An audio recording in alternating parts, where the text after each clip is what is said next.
Welcome back to the latest edition of Conference Chatter TV, where this weekend it was daylight savings time, so hopefully you guys remember to turn back your clocks 1 hour. I don't know how you guys feel about the fall version of daylight savings time. I definitely like it in the short term, love that 1 hour of sleep, but I like it when it stays brighter outside for a longer period of time. Now it's going to get darker earlier, so I don't know how I feel about that, but I definitely like the 1 hour of extra sleep, so I'll definitely take it. But let's reflect on some Week 9 games in the Big 12, shall we? I went 6-0. It was a great week and improved my mark to 58-15 on the season, picking at a 79.4% clip. So I loved Week 9. It was very nice to me. We went 6-0. And let's get to some games, starting with Texas and Oklahoma State here. The Longhorns just dominated this game. 41-14 was your result from Stillwater. The offensive statistics were comparable in this game. Nothing really stood out there in terms of somebody having an advantage. But really, when you begin to look at the defensive statistics, that's another story. Texas with 4 interceptions on Zach Robinson, who entered the game as the Big 12's top-rated passer. But the Longhorns really had their way in the secondary. Earl Thomas and Curtis Brown both returned interceptions for touchdowns. That was the difference in the game. The UT defense creating 5 turnovers and then returning those 2 for touchdowns. Texas looked great. I mean, I said it 2 weeks ago that the Longhorns did nothing to drop from number 2 to number 3, and that's still true now. This should be a team that's ranked at least number 2 in the country. They played really well, and with their remaining schedule, I am going to say that Texas is going to play in the BCS championship game this season. They will get to the Rose Bowl. You look at their remaining schedule. They have Central Florida at home next week. Week after that, they're at Baylor. Then they're at home to Kansas. And then they're at Texas A&M. I don't see the Longhorns losing any of those games. Then they'll play in the Big 12 championship where they will beat somebody from the north. Who knows who that might be. But, the road sets up very well for Texas right now to play in the BCS championship, and I fully expect them to be there, playing in the Rose Bowl this season. So we'll see how that turns out. Let's get to some other games here. Texas Tech 42, Kansas 21.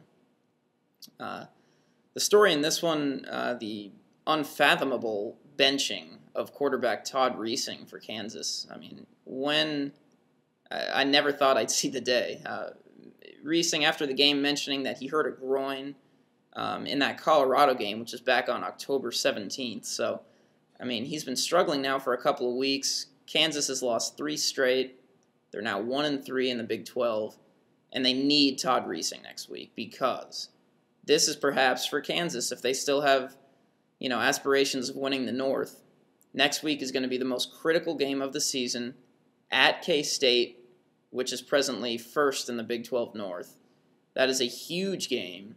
And so, for KU's sake, I hope that Reesing is fine and he's able to play. Because, I don't really care if it's Kerry Meyer or Cale Pick under center for Kansas. The Jayhawks are a better football team with Todd Reesing under center, despite his struggles recently. So when he's healthy, he's clearly the best answer for Kansas. And, for the Jayhawks' sake, I hope he plays against K-State. But credit Texas Tech. In this game on Saturday, 28 unanswered points in the fourth quarter. Put it away. Baron Batch with a huge game on the ground for the Red Raiders, who won that game over Kansas. Next, we had Oklahoma 42, Kansas State 30. The Sooners went on top pretty, handedly early in this one, but K-State made it a game. In fact, there were a lot of positives that I took out of this one from K-State. And it starts with Brandon Banks, who had a 98-yard kickoff return for a touchdown.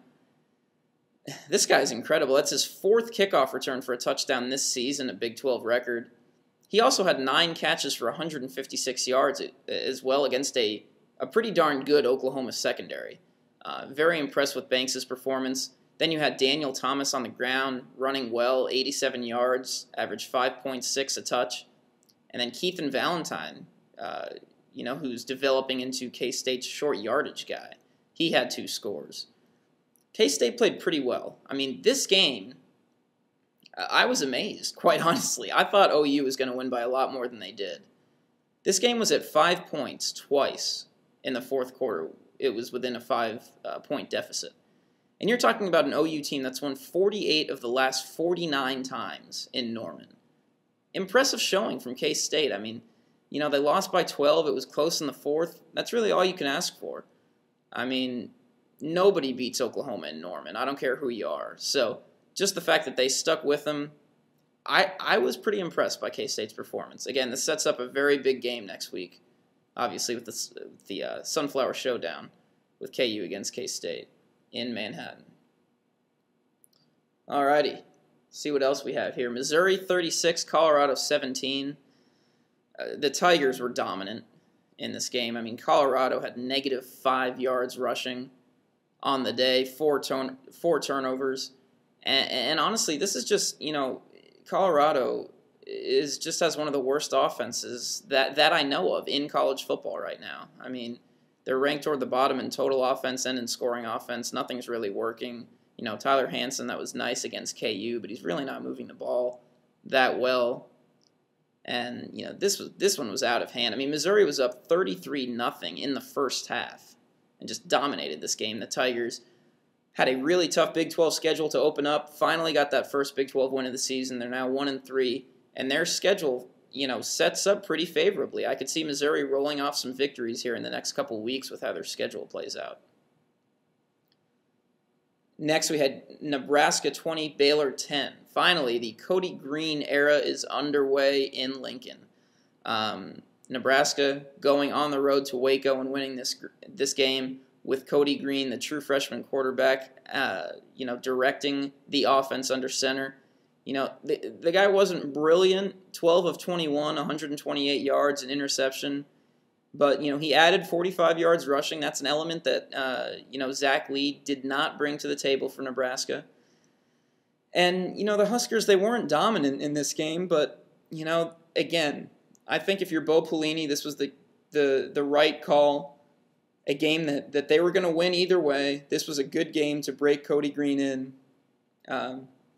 Nebraska, they were up 20-0 in the first half. They didn't score in the second half, which was somewhat concerning.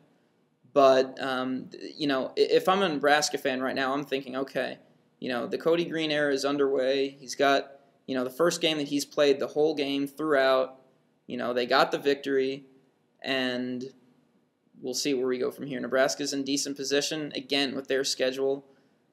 Somewhat favorable the rest of the season, so they have a, you know, just as good a chance as anybody else to win the North. But the Cody Green era is underway. That was kind of interesting to see there for the Huskers.